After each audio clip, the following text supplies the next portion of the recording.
Hi Libra, mid-month of August 2025. Mid-August, eto na tayo. Kuha tayo ng ilang guidance, advice, messages para sa inyo. Of course, mensaheng gabay lamang po. Ayan, biglang alam nyo, nag-start, kaka-start lang natin, wala namang ingay kanina, pero parang may gumagawa bigla sa kapitbahay. Pero Libra, anong kailangan nyo marinig ngayon? Message? Mid-month guidance po para sa mga taong ito. Mensaheng gabay, may tumalo na. Libra, guidance for you. Okay. Mag-add tayo ng ilang messages. Okay, pages. Isa-isahin natin. Patawarin sa ilang ingay. 9 and 10 of Swords, Libra. So, hindi kailangan laliman or katakutan ito. Pero meron 10 espada na nakadagan.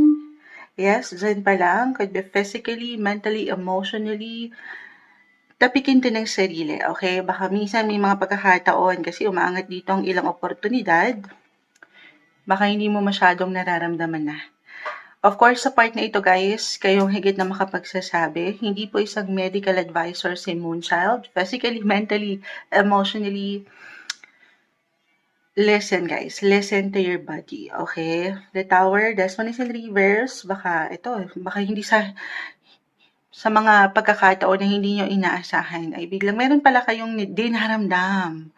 Okay? So, very important, mid-August, napapakiramdaman nyo yung kayo. Baka nakukulangan kahit sa simpleng pagtutulog lang or talagang meron kayong pinagdadaanan. Meron kayong kailangan healing. Healing, guys. Ay, pati, speaking of healing, this one is in reverse po. So, isang indication, Libra, na dadaan kayo sa recovery, okay? Especially kung ngayon pa lang nararamdaman nyo na parang hindi kayo masyadong okay, physically, mentally, emotionally, the 9 of Swords. Everything is temporary, Libra, malalagpasan yan, okay? Mapangahawakan. Or sabi ko, hindi po isang medical advisor si Moonchild. Kung meron talaga kayo dinaramdam at in a way baka binabaliwala ito ng ilan sa inyo, this is the time, best time to consult sa isang professional. Or meron ba kayong para sa ilang dadaan ba kayo sa ilang procedures? Napakalawak nito guys, ha? Healing po. Healing. At reversal din po ang enerhiya natin every time. Pwede itong higit na mag-apply sa'yo or sa ilang tao sa iyong paligid, pamilya, especially mahal sa buhay. Eto, para siyang the lovers, wala po siyang label, walang pangalan ito sa deck na ito, pero para siyang mahal mo, mahalaga sa'yo, mahal mo sa buhay. Meron kayong pagdadaanang, ano yan? Okay, other messages. Kung hindi yun mag-apply, if it's not about you nga, ito nga about sa mahal sa buhay, members of the family or yung partner mo, tayo po ay general reading. Of course, just only take what resonate. Gamitin nyo ang inyong mga boses or merong marireveal. Merong balita, impormasyon. Yes, merong something revelation. And I will be honest, it could be positive or negative kasi the Tower po ay narito. Ito yung wala tayong control. Wala naman talaga tayong control sa kung ano mang pwedeng ihain sa atin ng universe. Pero meron ka raw dito control, Libra, kung paano mo ito pangahawakan. Okay? Yes, it could be unexpected event, information, balita, or even secrets po. Na marahil pwede nating i-konektado dito sa 10 espada na narito. For some of you. Okay? Maidagdag natin yun. Other messages, baka naman tinatawag lang kayo ng pahinga, okay? Physically, emotionally, recharge, mid-August, recharge your energy, guys. Okay lang to pause, magnilay-nilay sa mga ganap sa iyong buhay. Ayan. Moonchild, hindi pa rin ako maka-reflect dyan. Ito na tayo. Pagdating sa career, money, opportunity ang nakikita ko, guys. Manifestation card. Magandang pagkakataon ito na paangatin mo ang boses as I mentioned po.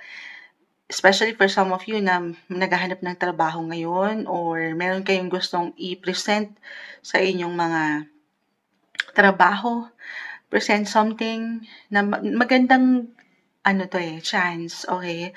Kasi ang dito opportunity guys, manifestation, panghawakan nyo na kung ano yung nakikita nyo sa inyong buhay paggawa ngayon pa lang, may success. Yes, sa success, I see na merong achievements, it could be a bonus, recognition, or kahit sa simpleng appreciation, may something ganda. Hindi man agad-agad para sa ilan, pero maganda po yung progress pagdating sa inyong mga kaperahan at buhay karera. I see new beginnings, new chapter para sa inyo ngayong mid-August. Okay, boses ang umaangat, why not? Pagdating sa social media, kung kayo mga influencers, ayan, or mga, affiliates na nauuso ngayon, ayan, kung nahingi kayo ng science, magandang pagkakataon ito. Be ready.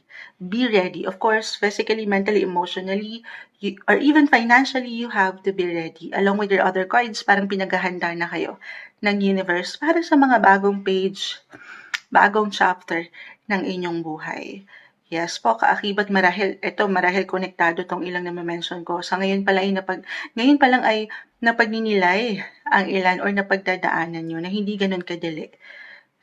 Note to self din to kay Moonchild. Ito po ay malalagpasan, may dahilan, at ito ay para rin sa inyong higit na ikatatatag. May purpose, kumbaga.